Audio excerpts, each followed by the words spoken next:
Bismillah. Assalamualaikum warahmatullahi wabarakatuh. Waalaikumsalam warahmatullahi wabarakatuh.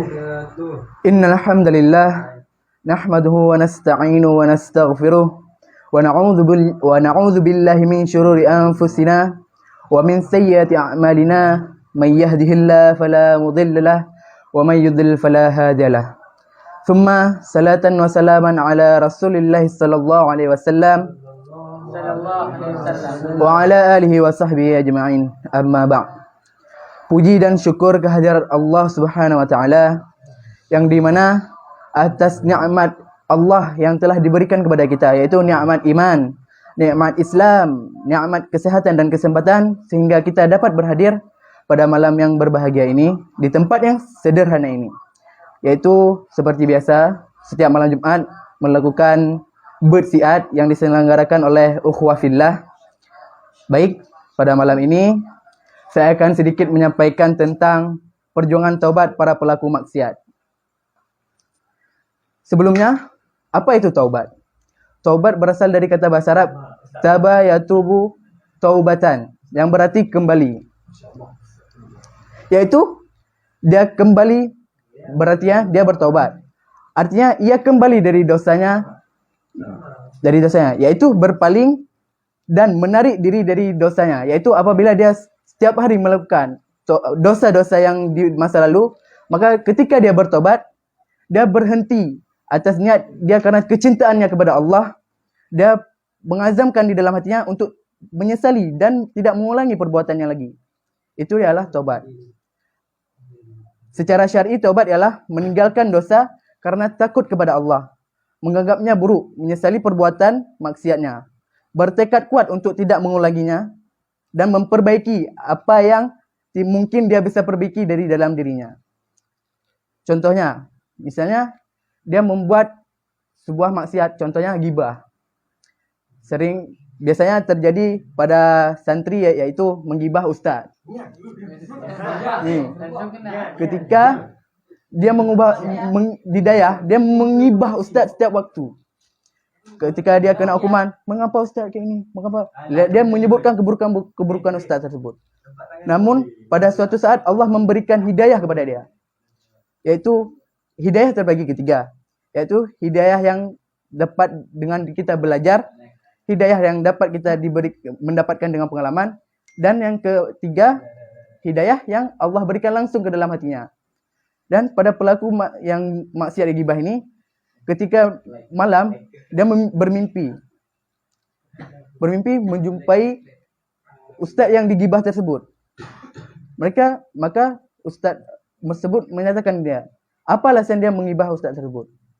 Maka dia mengatakan, saya telah menggibah ustaz karena saya marah melihat ustaz. Hati saya gak enak karena dihukum selalu. Padahal ustaz tersebut menghukumnya karena kebaikan. Maka pada situ dia terasa seperti dikejar-kejar oleh binatang buas.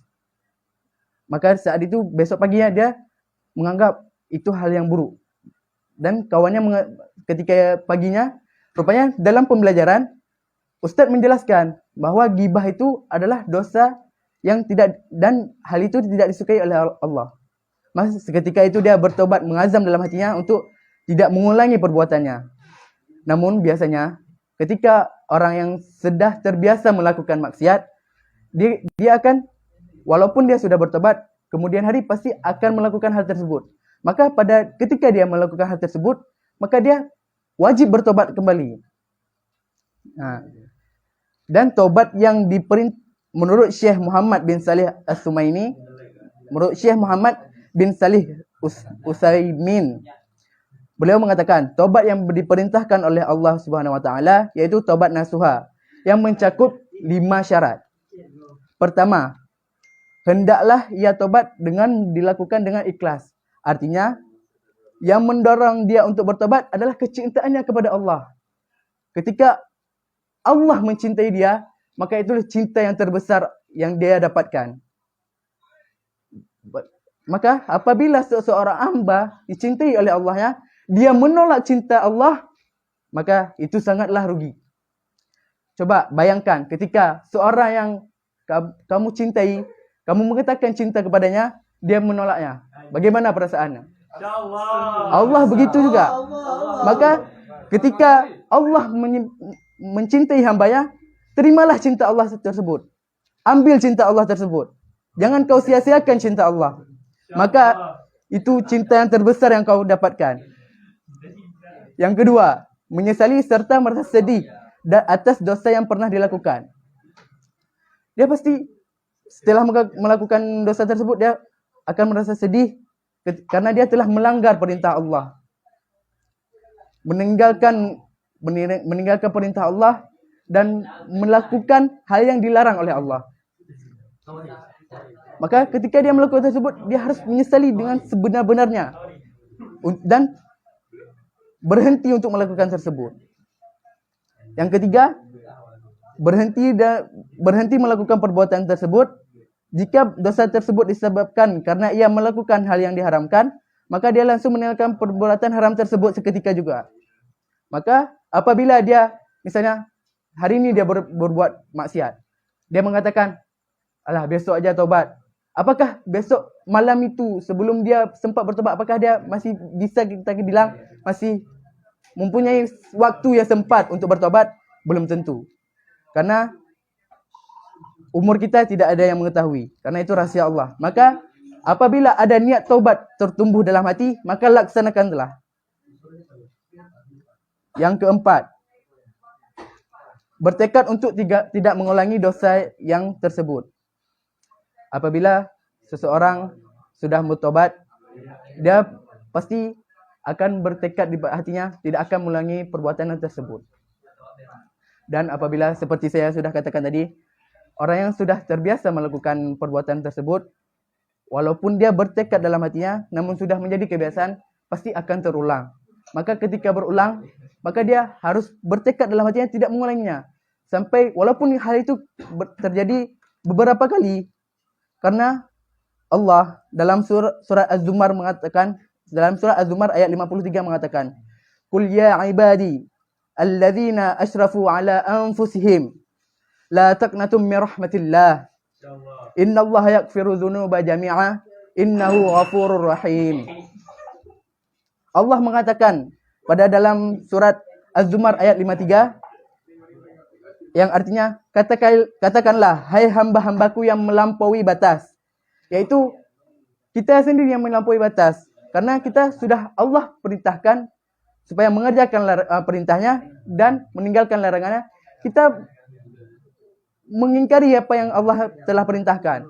Maka kita itu sama dengan kita telah melampaui batas atas diri kita sendiri. Itu hal yang rugi dan hal tersebut akan membawa kita ke dalam nerakanya Allah.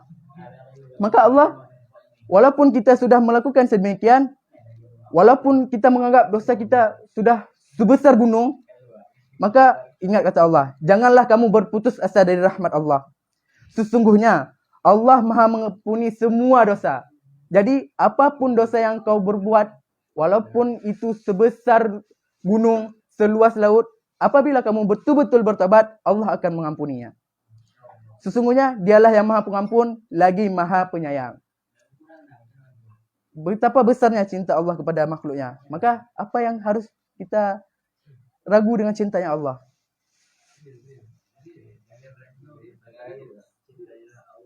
Maka yang kelima, tobat itu dilakukan bukan pada masa saat penerimaan telah habis. Biasanya seperti tadi, kita akan mengatakan, pasti ada orang, alah besok aja tobat. Maka belum tentu kita masih hidup. Dan belum tentu besok kita masih sempat. Bisa-bisa, misalnya, besok akan terjadi kiamat. Maka waktu tobat telah habis. Dan biasanya pelaku maksiat ini sering terjadi karena meninggalkan perintah Allah. Yang pertama itu salat. Karena inna salata tanha anil fahsya wal munkar. Sesungguhnya salat itu mencegah kamu dari perbuatan fahsya dan munkar. Maka ketika orang sering meninggalkan salat, ketika dia buat maksiat, dia tidak akan ragu lagi mengerjakan itu. Karena ketika dia melakukan maksiat, dia tidak ingat kepada Allah. Ketika contohnya mencuri, dia ingin merampok, ingin mencuri sebuah HP yang ada di dalam sebuah Honda. ketika orang tidak ada di tempat tersebut, maka yang dia lihat bukanlah Allah, yang dia lihat adalah makhluk.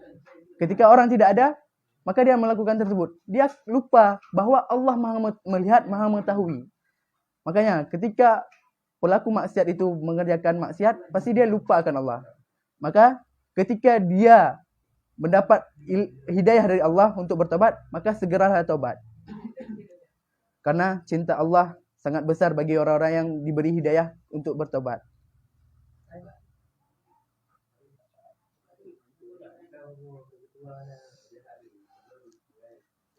Jadi, tobat itu menumbuhkan iman dan amal salih. Demikian juga, tobat berarti merealisasikan makna tobat yang positif. Itu akan menyelamatkan mereka dari kerugian. Maka, tobat itu ialah kita kembali ke jalan yang telah dituntun oleh Rasulullah SAW untuk menggapai tujuan kita bersama, yaitu jannahnya Allah.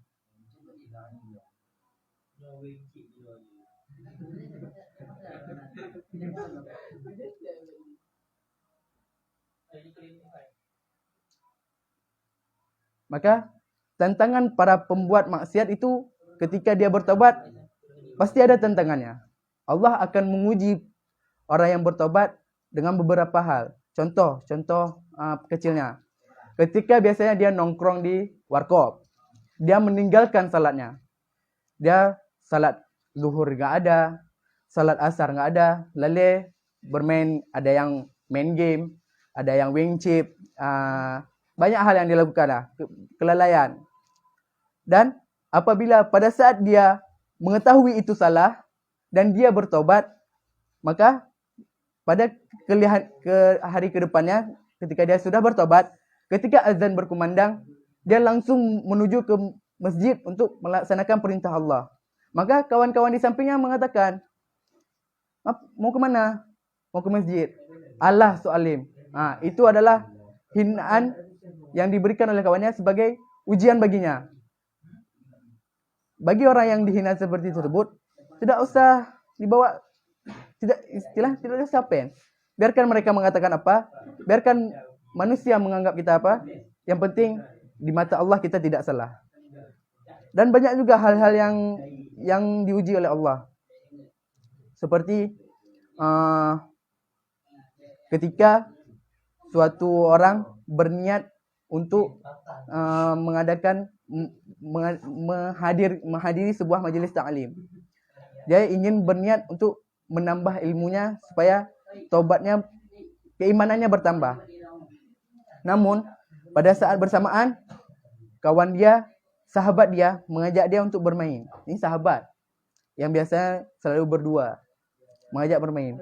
Maka apabila dia sanggup meninggalkan ajakan permainan kawannya tersebut dan memilih menghadiri majlis taklim, itu adalah sebuah anugerah yang sangat besar. Dan ketika menghadiri majlis taklim, ketika menambah ilmunya untuk mendekatkan diri kepada Allah, maka takwanya bertambah. Karena maksiat ini berbanding terbalik dengan takwa. Takwa itu ialah melaksanakan perintah Allah dan menjauhi larangannya. Sedangkan maksiat menjauhi perintah Allah, melaksanakan larangan Allah. Kan kebalikan. Maka apabila ketika dia sering melaksanakan perintah Allah, maka yang dilarang oleh Allah maka akan tertinggal. Takwa itu apabila kita semakin bertakwa kepada Allah, hal-hal yang maksiat pasti akan berkurang. Berbanding terbalik dia. Sedangkan apabila dia sering melakukan maksiat, maka takwa kepada Allah dia akan berkurang. Maka hadirin sekalian, jika di hatimu kamu menyesali perbuatan apa yang telah kamu perbuat, maksiat yang telah kamu perbuat, maka bertobatlah sesegera mungkin. Dan menyesallah dan azamkan di dalam hatimu untuk tidak mengulangi perbuatanmu. Karena kita makhluk biasa, tidak maksum. Rasulullah SAW saja yang beliau maksum. Surga sudah jelas.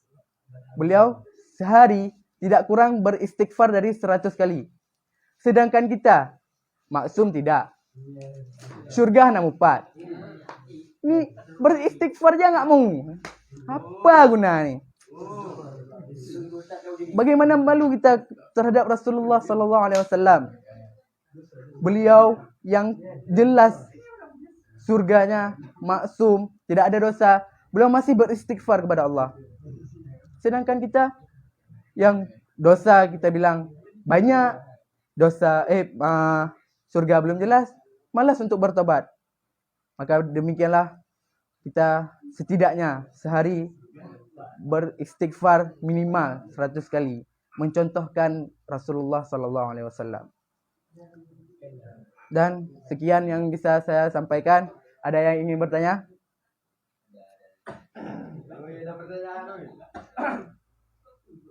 Pada hadirin yang ingin bertanya boleh bertanya.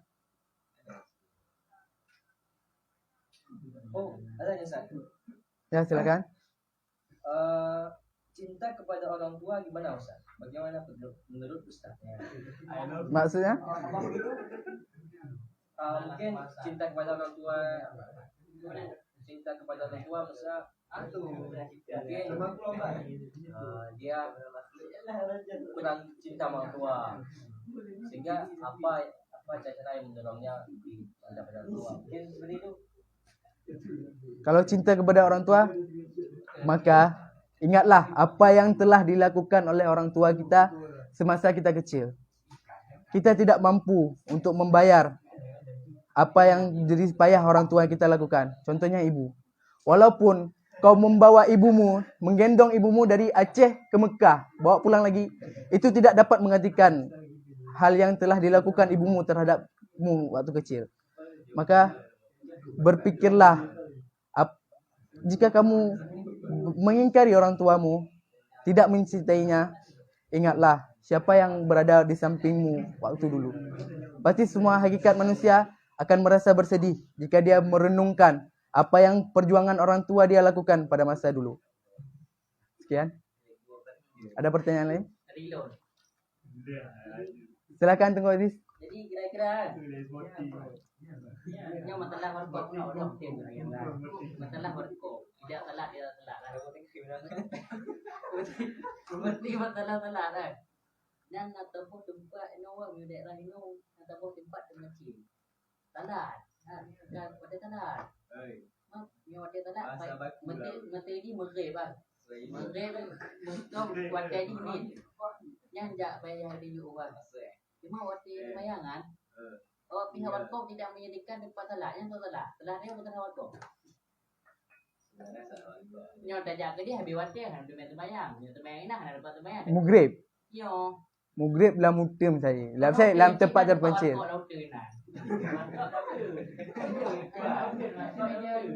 Contoh? Hah? Contoh? Misalnya nak masjid. Nak warkop. Tengok ada warkop. Oh, sunset so. Misalnya contoh sunset so. Oh.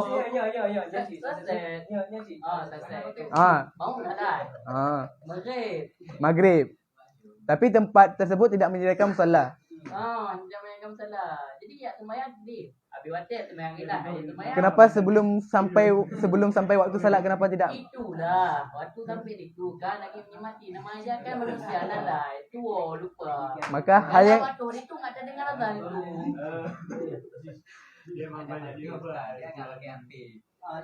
Maka jika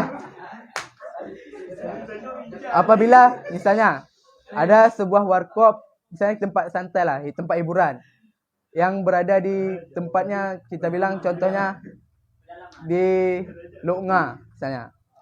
Itu kan ada tadi saudara Haziz mengatakan tempat tersebut tidak menyediakan tempat salat.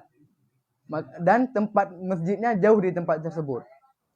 Maka jika kita memang orang yang beriman, yang memang melaksanakan perintah Allah, sebelum sampai waktunya kita pasti akan berwanti-wanti untuk bisa melaksanakan salat tersebut. Kita pasti tidak akan misalnya azan jam 6.45. Tempat tersebut kira-kira kalau untuk pergi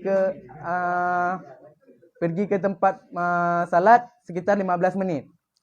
Dan kita berada di tempat tersebut dah jam 6.30. Jam 6.30 tu jika kita melihat, kita kira-kirakan tempat masjid tersebut 15 menit. Maka padanya azan jam 6.45, maka ketika jam 6.30 tu kita harus segera ke masjid, meninggalkan tempat tersebut. Tidak ada salahnya tempat tersebut tidak menyediakan tempat untuk beribadah. Tapi sebaiknya tempat yang kita kunjungi itu harus menyediakan tempat kita beribadah. Tapi semua tergantung diri sendiri. Karena jika kita beriman kepada Allah, maka pasti kita akan melaksanakan hal tersebut. Jadi tidak ada pengaruhnya ke tempat tersebut tidak menyediakan tempat. Semua tergantung kita sendiri. Sekian. Ada yang bertanya lagi? Ada yang Ustaz. Assalamualaikum. Waalaikumsalam. Izin bertanya, bagaimana cara mengatasi iman yang naik turun Ustaz? Terima kasih. Iman naik turun itu disebabkan ada beberapa hal. Yang pertama, lingkungan. Yang kedua, teman. Yang ketiga, kebiasaan kita. Lingkungan. Lingkungan kita seperti apa? Jika lingkungan kita sering melakukan maksiat, kita pasti akan terbiasa dengan hal maksiat tersebut. Berteman. Jika misalnya pergaulan teman, kita berkawan dengan pemabuk, main judi, main chip, buang-buang waktu, maka kita pasti akan terikut. Seperti misalnya orang pandai besi, kita berkawan dengan pandai besi, pasti kita akan kena ciparakan apinya. Sedangkan kita berkawan dengan penjual parfum, pasti kita akan kecium wanginya. Ya, seperti itulah. Ada yang sudah segitu dari saya? Ada pertanyaan lain? Ya, Ustaz, ini ada pertanyaan Ustaz. Assalamualaikum. Ustaz, bagaimana jika ada yang memilih cinta manusia daripada cinta Allah? Ini permasalahan yang sangat rumit sekarang. Itu permasalahan milenial sekarang Ustaz. memilihkan cinta manusia daripada cinta Allah itu hal yang sangat rugi.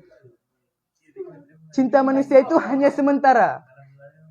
Cinta manusia itu hanya sementara. Ketika dia telah tiada, maka apa yang diharapkan lagi? Tidak ada, nothing. Cinta Allah itu tidak ada batasannya. Kita menuju surga mengharapkan cinta siapa? Cinta adik? Bukan. Cinta Allah.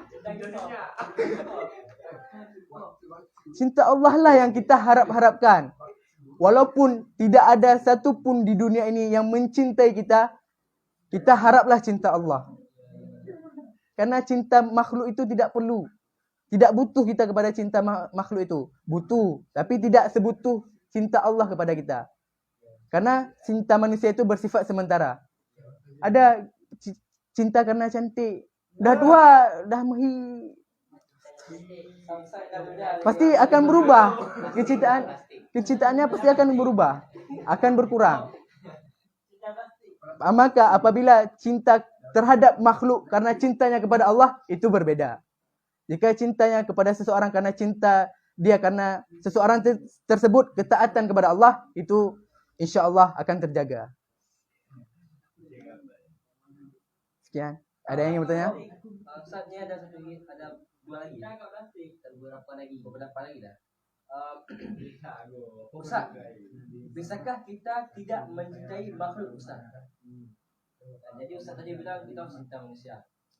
Boleh tak kita sekarang tidak mencintai makhluk? Pertanyaannya boleh atau tidak untuk tidak mencintai makhluk? Boleh. Boleh saja. Kalau misalnya kita hanya mengharap cinta Allah, kita tidak mengharap cinta makhluk, misalnya kita tidak mencintai makhluk, boleh saja. Kalau pertanyaannya boleh. Tapi apakah ada orang yang tidak mencintai makhluk? Pertanyaannya itu, apakah ada orang yang emang sama sekali tidak cinta kepada makhluk? Jawabannya kemungkinan tidak. Jadi boleh saja. Boleh. Tapi hakikatnya dia. Hakikatnya tidak ada. Ya, tabiat manusia. Ustaz, ini ada satu lagi pertanyaan, dan mungkin ini pertanyaan ini ada pertanyaan yang kekinian ya, kekinian. Ustaz, Ustaz, bagaimana menurut pandangan Ustaz? Ya, Ustaz, bagaimana pandangan Ustaz terhadap K-pop, Ustaz? Terhadap cinta K-pop?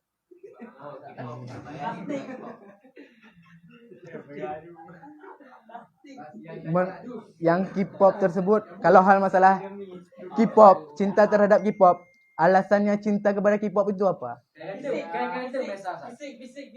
Biasa kalau Plastiknya. gantung tempat kayak Apakah ada manfaat ketika dia mencintai K-pop tersebut, ada manfaat baginya? Ada, dia ketika mengibat mahaya-haya tempi lagi dia. Tapi tidak ada, biasa dia ada. Nah, mungkin dia menjadi motivasi untuk dia kerana dia K-pop dia lagi semangat juga. Ap- Mencintai orang yang tidak beriman kepada Allah itu sebenarnya hindari. Lebih bagus emang ditinggalkan, tidak boleh. Saya tidak berani mengatakan tidak boleh. Tapi kalau mencintai kepada orang yang ingkar kepada Allah, bermaksiat kepada Allah, kan mereka kafir. Menurut saya tidak boleh. Karena tidak ada gunanya, tidak ada manfaatnya. Dan kita hanya membuang-buang waktu, membuang-buang tenaga. Seperti contohnya, mencintai K-pop, membeli kasetnya, membeli poster-posternya, mempostingnya, tidak hal guna. Dan mereka pun tidak menganggap cinta kalian kepada mereka tidak dianggap. Bagaimana Rasulullah? Rasulullah saja, walaupun kita tidak mencintai beliau, beliau sangat mencintai kita. Ketika beliau hampir meninggalkan dunia ini, beliau mengatakan, ummati. Apakah K-pop tersebut memikirkan kalian? Tidak. Berbeda dengan Rasulullah. Kenapa kalian tidak mencintai Rasulullah? Rasulullah sallallahu alaihi wasallam beliau mencintai kita walaupun beliau belum melihat kita. Maka apa yang kita ragu terhadap cinta Rasulullah? Mengapa kita tidak mencintai Rasulullah? Apa alasan kita tidak mencintai Rasulullah? Ini masalah K-pop. Manfaat tidak ada, hal merugikan. Jika kita mencintai Rasulullah, insya-Allah kita akan mendapat syafaat beliau ketika hari kiamat nanti. Dan kita akan bersama beliau insya-Allah di surganya Allah. Amin ya rabbal alamin. Amin. Ada mana? K-pop bukan hidayah dari hidayah bagi tiga. Hidayah belajar, hidayah pengalaman, hidayah ilham. Kadang lagi K-pop hidayah pengalaman. Jadi ini cok dari pengalaman yang K-pop untuk menambah hidayah. Contoh pengalaman. Contoh hidayah pengalaman dari K-pop apa? K-pop dia tak orang dia tunai, orang tidak ada. Tak boleh lah berhenti.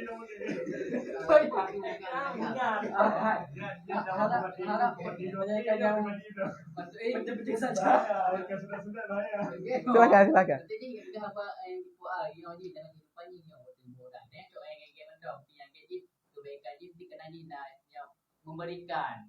Mesti saling memberi dia untuk orang-orang yang tu kan. Orang dia cik dah cok dari pengalaman orang yang hidup kan. Mengambil pengalaman boleh, tapi untuk mencintai untuk apa? Iya, cintai enggak boleh. Siapa boleh cintai?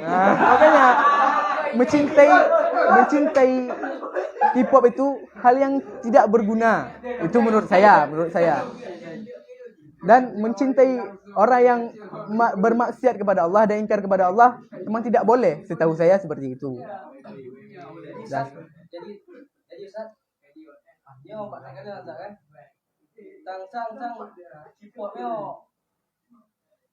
ante tak jar tak? Bagaimana menurut Ustaz? Dan kena dan tolong dengar kan? K-pop ni ante tak jar. Ya. K-pop antek-antek dari Dajjal. Pasukan Dajjal. Pasukan Dajjal. Ya, Pak. K-pop menurut Ustaz.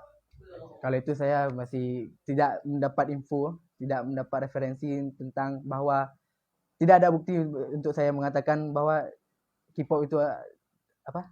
Antek-antek Dajjal. Karena saya belum mendapatkan info. Karena saya tidak mengikuti apa itu K-pop, apa itu Korea tahu kita sebagai negara, tapi K-pop tersebut saya tidak mengetahuinya. Ya, Mungkin bagi penonton ada yang lagi mungkin dibolehkan. masih ada yang ingin bertanya? Ada lagi ya? Oke. Mungkin dapat tim di Canada. Mungkin yang salah datangnya dari saya, yang benarnya hanya datang dari Allah. Hanya itu yang bisa saya sampaikan. Akhirul kalam. Assalamualaikum warahmatullahi wabarakatuh.